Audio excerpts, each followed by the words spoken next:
Hey there, welcome to Old Man Runner. In a video a couple of weeks ago, I talked about how I lost 23 kilograms or 50 pounds of weight over the course of a year. What I didn't tell you was what I actually ate during that year, which wasn't all rabbit food. I did have pizza and I did have beer. So in today's video, I'm going to follow up with what I actually ate rather than what I didn't eat.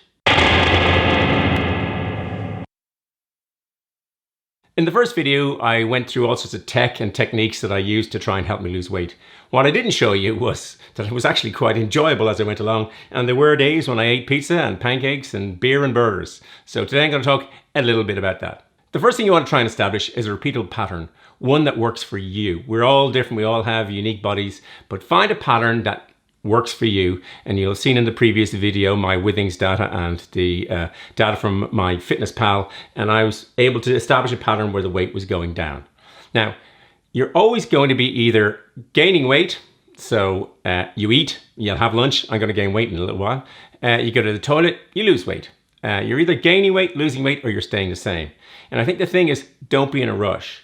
Establish a pattern about how you can lose weight. In my instance, I was trying to lose weight over a week, and then a month, and then a year. Don't be in a hurry. What you've got to do is make sure that you've got something that's repeatable, a formula, if you will. If you establish a repeatable pattern, you get this confidence that you know that you can lose weight by doing these set number of things, most of which turned up in the last video. That gives you the confidence to go out on a night. So I would go out typically on a Saturday night, and I would have some beer and have some burgers and have some fries. This is not a nutrition video, by the way. But I'd have some burger, have some fries, I'd have dessert, have the whole whack. And Sunday morning, I would be heavier than I was on the Saturday morning. But on the Monday, if I measured it against the previous week, I would be lighter. Because I'd figured a way to go down, and yeah, you go up. It's a bit 2 steps up, 1 step back on a Saturday night. But it worked, and I had the confidence to do that. So let's look at a couple of examples. So in the last video I explained that I took videos of my food to remember what I could eat. And on June 1st, 2019, I went to Wildberries in Chicago on the north end of Millennium Park, and I had this meal. You can see a picture of it here. I ate all sorts of stuff. Then I went out and I had 20 ounces of Coke at lunchtime, and I had 20 ounces of Coke, yeah. And then I went out that evening and I had 20 ounces of Goose Island IPA, which I really liked. 20 ounces... In Ireland, 20 ounces would be a big Coke. Maybe not in America, but 20 ounces wouldn't be a lot of beer. So but anyway, I had 20 ounces of each.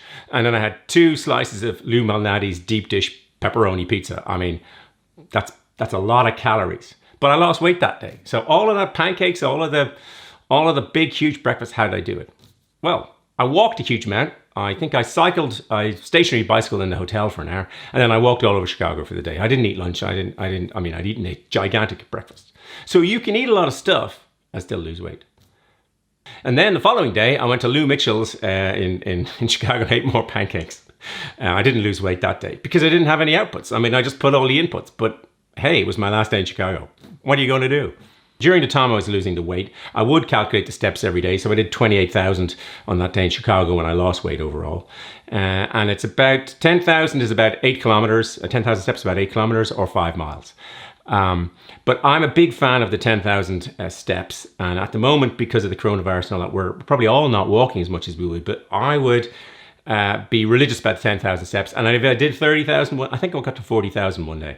But if I got to 40,000, I still make sure I did 10,000 the following day. So if I got to say 9 o'clock here and it was like, I'd only done 8,000 steps, I'd go out and I'd walk around the block to do 2,000 steps because I had the motivation to lose the weight.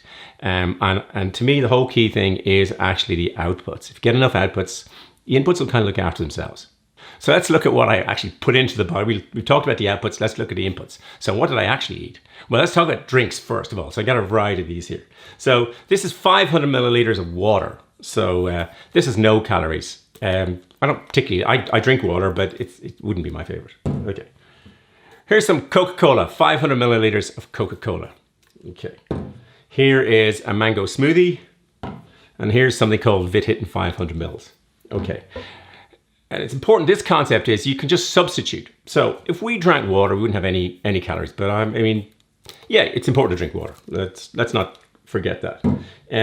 But I do like to drink this stuff. And I like to drink this stuff.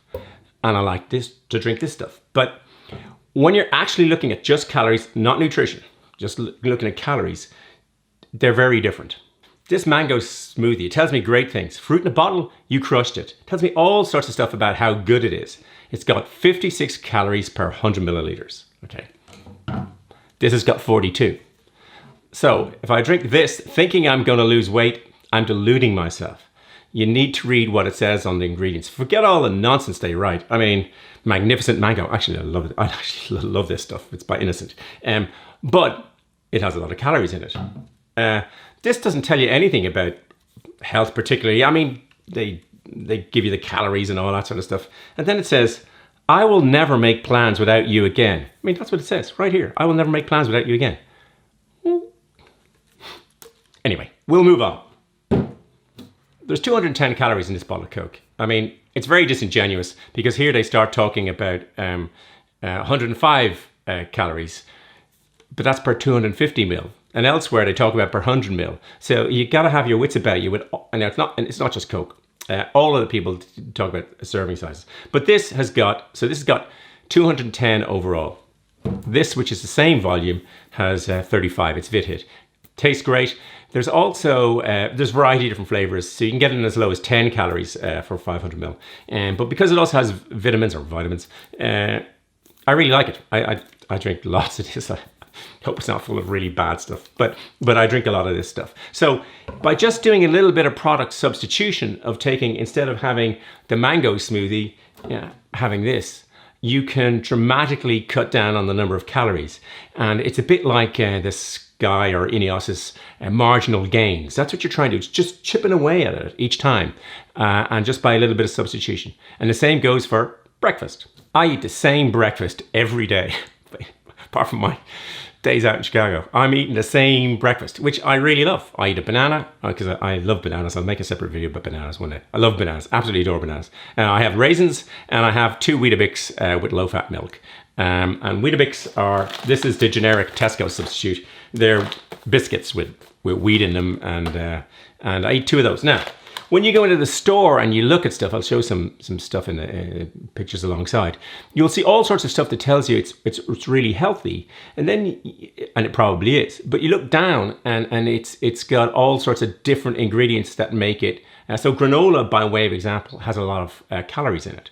So I would go to the store and just check, chipping away these marginal gains at what had the least amount of calories that I actually liked eating. Let's put it that way. And I discovered that I loved eating Weetabix, I love bananas, love raisins. Pop them all together. I've eaten the same breakfast at least since lockdown anyway. But probably in a year, there's maybe 5 days when I haven't. Some days when I was running the marathon, I might take porridge instead of Weetabix, but wouldn't do that often. Before lockdown, I had a lot of really tasty salads at lunch. I wouldn't be a huge salad person, but they had some really tasty ones at work. There'd be some cheese in it, all sorts of mixed salads and vegetables. And I would eat by the rainbow. I did all sorts of colors and pile them all in and have some cheese and blah, blah. Really enjoyed that. Since lockdown, I'm no longer going to work. I'll probably eat a lot of soup, or maybe I'd have depending. I don't need to lose weight anymore. I mean, I monitor it up, and some days I actually try and gain weight, believe it or not. But what I'm trying to do is I'll eat, maybe if it's one of those days, I might eat a cheese sandwich, something like that. And then I'd come back and I'd have something from the local deli. This is chicken Italian, probably with some Canon, which is kind of Irish potato dish with vegetables in it. And again, I would weigh them and all that sort of stuff. And they don't always have, when you get something from a deli, it doesn't always have exactly the calories on it, but there's enough stuff in MyFitnessPal that's like it. This is chicken Italian. I mean, you know, you find some other chicken Italian, won't be exactly the same. I'm not micro-measuring the nutrients. What I'm trying to do is make sure that I stick within a certain calorie-controlled experience, and that's the way I would do it. One of the disadvantages of calorie counting with MyFitnessPal is it might lead you to try and essentially eat a lot of processed food, which generally something from the deli, unprocessed. You won't get the exact number of calories and the exact micronutrients in it, but it'll probably be better for you overall. I talked about marginal gains, and one example is just 2 beers by Sierra Nevada. So this one has 4.8% alcohol. It's a hazy little thing. Both these taste great. And thank you to my nephew Andrew for this one. And this tastes great. It's 4.6% volume, and this is regular Sierra Nevada, and it's 5% alcohol per volume. So this one has less alcohol than this one. But this one has 180 calories in the can, and this one has 214. So just that tiny little difference indicates the marginal gains. The one with the lower alcohol content has the higher calories. And again, they're both great. But if you're trying to shave stuff off, just watching every single product is one way to do it. So one of the things you've got to watch for when you go to the store is the calories per weight. So for instance, I like this. It's Jif peanut butter and it's got American serving sizes on it. So I like American nutrition facts. They're all really clearly stated. But this says it has 190 calories per serving. But what does that mean? I mean, how big is a serving? It depends how much you eat, presumably. But then they give you a serving size is 2 teaspoons or 33 grams. And so you think, well, how am I going to work out all of that stuff to maybe equate this to one other one that's on the shelf? Well, again, if you go into MyFitnessPal and just scan it, you can change the settings in ounces and grams and whatever you want, and you can figure out very quickly how much is in this. It's much easier when it's 100 mil. It's the calories per 100 grams or equivalent in ounces. But here it's pretty much on most products, it's per 100 grams. But what they do then is they put on, these are the people who do the packaging design, some of whom I teach. Anyway, what they do is they go and they stick labels on them that look, you think you're getting it per 100 grams, but then it turns out to be, I mean, as in the case of the Coke bottle, it turns out small print, it's per 250 milliliters rather than per 500 milliliters. So there's all sorts of games go on. You'll see it in cereal all the time. You see a big band, you think, oh, that's low weight, low calories, and then you see a little asterisk. As soon as you see an asterisk on a piece of packaging, that's where you head, straight to the asterisk. Find out what exactly is in it. When I'm buying food or about to eat food, I like to look at it and think, how much of this is going to be left inside of me when I'm finished? I mean, kind of, I am what I eat, I'm not what I excrete. So I'm trying to figure out how much of this or this or this is actually left inside me after I've done all this. And it's quite hard to figure out that math, and some of it, there's lots of variables, but let's have a quick look at it. According to that great article, the interweb, a pound of fat has about 3,500 calories in it. So when you work that back, if you could reduce your intake by 100 calories a day, then over the course of a year, that would be 10 pounds less fat. So if I lost 50 pounds over the year, then that's about 500 calories a day. That's a lot, and I was actually going at it pretty aggressively. But that's 500 calories. 10,000 steps is 300 to 400 calories. So if I did that, that's an output, and then I cut down on an input, say this Coke at 210, then that per day would be my target for the year. Now, I'm not ragging on Coke. I watched Jim Walmsley run his 100K at the weekend, and right at the end, shattered after running 100 kilometers as fast as he could go. It was fantastic. Can't wait till he has another go. But right at the end, the first thing he seemed to be doing was, well, apart from sitting on a chair eventually and getting a plaster on his cut arm, was drinking some Coca-Cola. I'm not ragging on Coca-Cola. What I'm saying is that if you balance all of these things out, you can do all this stuff.